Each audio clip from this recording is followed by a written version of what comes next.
I'm standing here before my beautiful loquat tree, admiring its beauty because it's one of those plants that is more like an evergreen plant.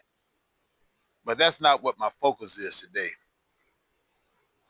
I was thinking about why does the hoodoo man not get itself so involved with things like numerology and astrology? And I'm asking that question because I'm one of those people that used to be really deep into, especially numerology. I never got too much into astrology, but numerology, and I was wondering why does the hoodoo man not get himself so involved with those type of things?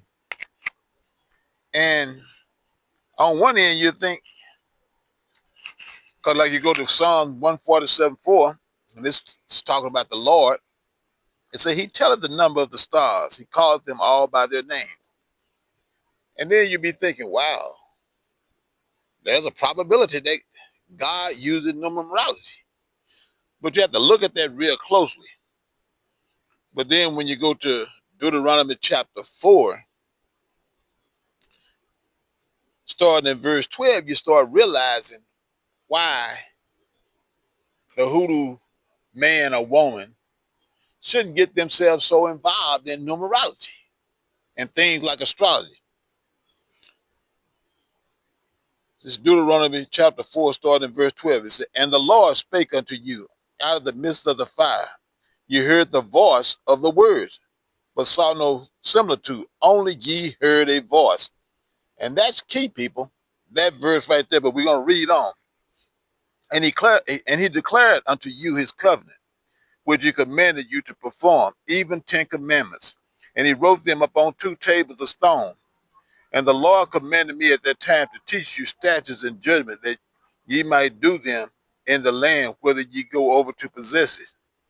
Take ye therefore good heed unto yourself, for ye saw no manner of similitude on the day that the Lord spake unto you in Horeb, out of the midst of the fire, lest ye corrupt yourselves and make you a graven image, the similitude of any figure, the likeness of male or female, the likeness of any beast that is on the earth, the likeness of any winged fowl that flieth in the air, the likeness of anything that creepeth on the ground, the likeness of any fish that is in the water beneath the earth.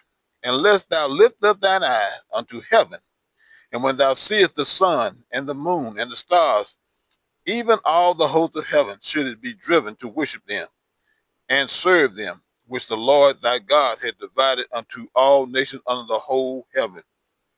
But the Lord had taken you and brought you forth out of the iron furnace, even out of Egypt, to be unto him a people of inheritance, as ye are this day. And then when you look at that, Egypt is like the house of bondage. But when you go to John chapter 10, verse 30 through 36, and there was a dialogue between Jesus and the Jews. And they was having a problem with him being God. See? And he was trying to tell them, I'm God and you God. See? And then when you go to Psalm 147, verses 19 through 20, it tell you he showed his word unto Jacob, his statutes and his judgment to Israel. He has not dealt so with any other nation. And then when you go to Psalms 82, verse 6 through 8, and that's what Jesus was talking about in John chapter 10, 30 through 36. Said, I have said that ye are gods and all of y'all are children of the Most High. He said, but you shall die like a man and fall like one of the princes. Arise, O God, judge the earth, for you shall inherit all nations. And in John chapter 1, verses 1 through 3, we know in the beginning was the Word, and the Word with God. The Word was God. So, and then if you look at Romans think it's 10, verse 6 through 8. Well, he's telling you where your power lies. Your power lies within your mouth. And that same thing that it's talking about in Romans chapter 10, verse 6 through 8, is also talked about in Deuteronomy chapter 30, verse 11 through 15. It keeps telling you about your God. This word is near. It's in your mouth. It's in your heart so that you can do it. See, when you start looking at numerology and astrology and stuff like that, and even though I was one of the people that used to use it a lot myself until I really studied this word and saw what it was saying, what you're doing is you allowing something else to prophesy to you. See, you're allowing those things to speak to you. You might look at numerology astrology. You might say, oh, this is going to happen on this day and this day because of this. But the power that you have as a hoodoo man or a hoodoo woman, you got the word. You have the power to speak those things that be not as though they were. And therein lies the difference between the hoodoo man and the rest of the people on this earth. There's a difference between Israel and the rest of the world. You are God.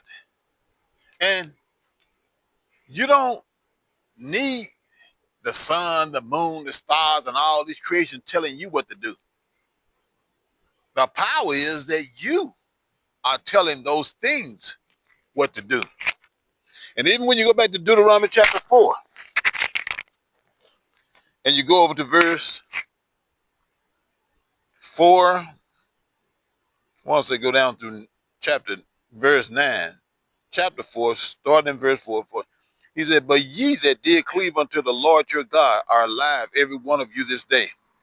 Behold, I have taught you statutes and judgment, even as the Lord my God commanded me that ye should do so in the land whether ye go to possess it.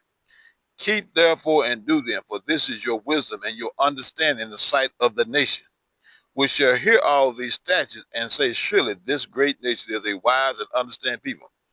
For what nation is there so great, who had God so nigh unto them, as the Lord our God is in all things, that we call upon him?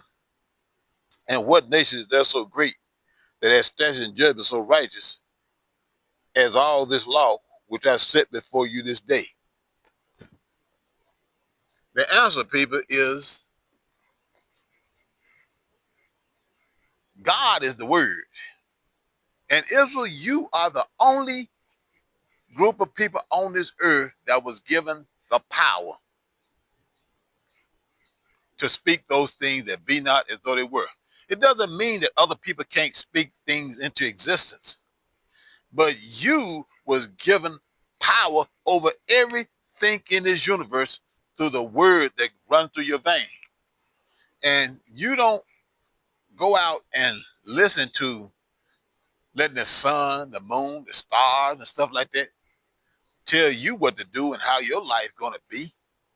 You actually might see some circumstances in front of you, but you are the one telling those things what they are going to do. See, you might read your numerology astrology report. It might say you're going to have a bad month, a bad year, a bad quarter. But you don't have to sit there and listen to what those things say. You are the God. You say, this is how it's going to be during this month, during this year, during this period, during my entire life. And therein lies why the hoodoo man and the hoodoo woman do not occupy themselves in idols like numerology and astrology.